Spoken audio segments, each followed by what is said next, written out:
Research on pollinator decline is particularly alarming. A 2017 study analyzing insect monitoring data found a 75% decline in total flying insect biomass over 27 years in protected German nature reserves. The monarch butterfly population has declined by more than 80% since the 1990s. Native bees, which provide the majority of pollination for wild plants and a significant share of agricultural pollination, have declined sharply across North America and across Europe. The primary drivers are habitat simplification and the loss of native flowering plants across the landscape. Every commercial site that replaces complex native plant communities with monoculture turf contributes to this problem.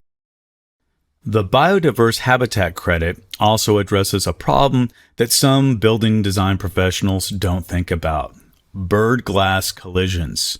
Estimates from the American Bird Conservancy and peer-reviewed research suggest that between 600 million and 1 billion birds are killed by building glass in the United States every year, the second largest human-related cause of bird mortality after cats. The problem is especially acute for migratory birds, which are among North America's most endangered species and imperiled species.